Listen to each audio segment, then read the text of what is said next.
नमस्कार मंडळी, welcome back to my channel Gapshap Pandit. चला तर पाहूया श्री रामचरितमानस या पुस्तकाचा पुढचा भाग. घरोघरी लोक अनेक प्रकारची वाहने सज्ज करू लागले. सकाळी निघायचे आहे याचा मनात मोठा आनंद होता.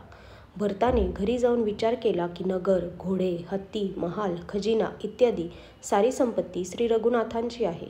तिच्या रक्षणाची व्यवस्था न करता ती तशीच सोडून जाणे हे परिणामी माझ्या हिताचे नाही.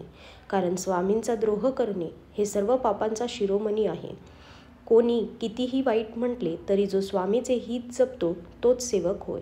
असा विचार करून भरताने विश्वासातील सेवकांना बोलावले की जे स्वप्नात सुद्धा आपल्या कर्तव्यापासून कधी ढळले नव्हते. भरताने त्यांना सर्व रहस्य सांगून खरे कर्तव्य काय ते सांगितले. प्रत्येकाला ज्याच्या त्याच्या योग्यतेप्रमाणे कामावर नेले.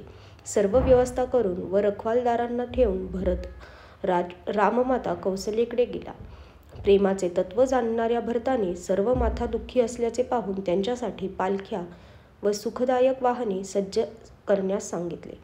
नगरातील स्त्री पुरुष चकवा चकवीप्रमाणे मनात अत्यंत आतुर होऊन प्रातःकाल होण्याची वाट पाहत होते.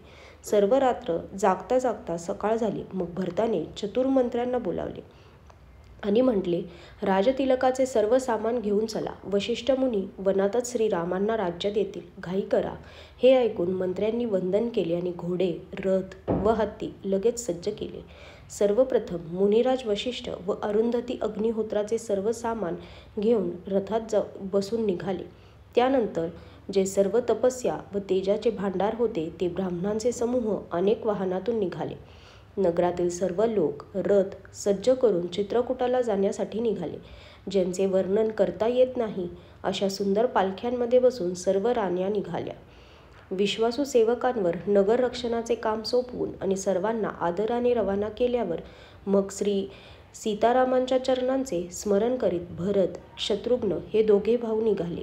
श्रीरामांच्या दर्शनाच्या तीव्र लालसेमुळे सर्व स्त्री पुरुष असे निघाले जणू तहानलेले हत्तीन पाणी पाहून मोठ्या वेगाने वेडे झाल्यासारखे जावेत.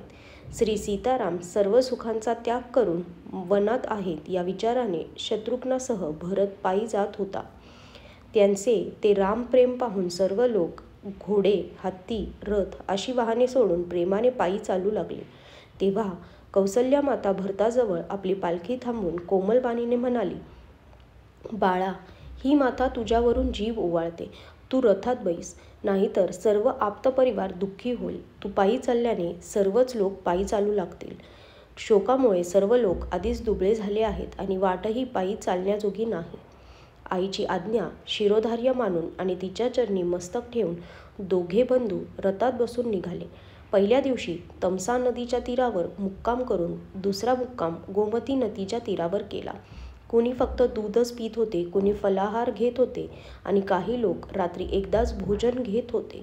भूषण व भोगविलास त्यांचा त्याग करून सर्व लोक श्रीरामांच्यासाठी नियम व व्रत करीत होते. रात्रभर सई नदीच्या तटावर मुक्काम करून सकाळी तेथून निघाले आणि सर्वजण शृंगवेरपुराजवळ पोहोचले. निषाद राजाला भरत सैन्यासह आला आहे ही वार्ता कळली तेव्हा तो दुःखी होऊन मनात विचार करू लागला, कशासाठी भरत वनात निघाला आहे. त्याच्या मनात नक्की काही कपट आहे. जर मनात दुष्टता नसती तर मग बरोबर सेना घेऊन तो का निघाला असता. लहान भाऊ लक्ष्मणासह श्रीरामांना मारून सुखाने निष्कंटक राज्य करावे असे त्याला वाटत असेल.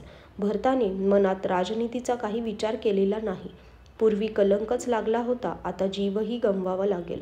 सर्व देव व दैत्यवीर जरी जमले तरी श्रीरामांना युद्धात कोणी जिंकू शकणार नाही.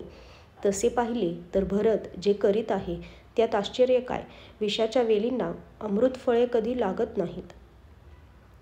असा विचार करून गुहाने आपल्या समाजाला सांगितले की सर्व लोक सावध व्हा, नावा ताब्यात ठेवा आणि बुडवून टाका.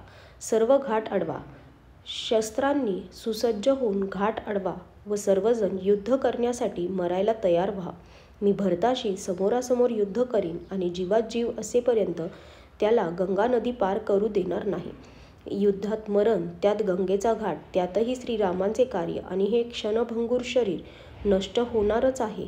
भरत हा श्रीरामांचा भाऊ आणि राजा आहे आणि मी क्षुद्र सेवक आहे. त्याच्या हातून मरण मिळणे हे तर मोठ्या भाग्याचे आहे. मी स्वामींच्या कार्यासाठी रणामध्ये युद्ध करीन आणि 14 लोकांमध्ये आपली कीर्ती उज्ज्वल करीन. श्री रघुनाथांच्यासाठी प्राणांचा त्याग करीन. जिंकलो तर रामसेवक म्हणून कीर्ती मिळवेन आणि मारला गेलो तर श्रीरामांची नित्यसेवा मला मिळेल. दोन्हीकडून माझाच लाभ आहे.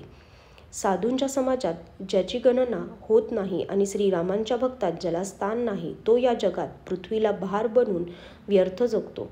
तो म्हणजे मातेच्या यौवनरूपी वृक्षाला तोडणारी कुऱ्हाडच आहे. अशा प्रकारे श्रीरामांसाठी प्राण अर्पण करण्याचा निश्चय केल्यावर निषाद राजाचा विषाद नाहीसा झाला आणि सर्वांना प्रोत्साहन देऊन व श्रीरामांचे स्मरण करून त्याने बाणांचा भाता, धनुष्य आणि कवच मागवले. आजच्यासाठी धन्यवाद.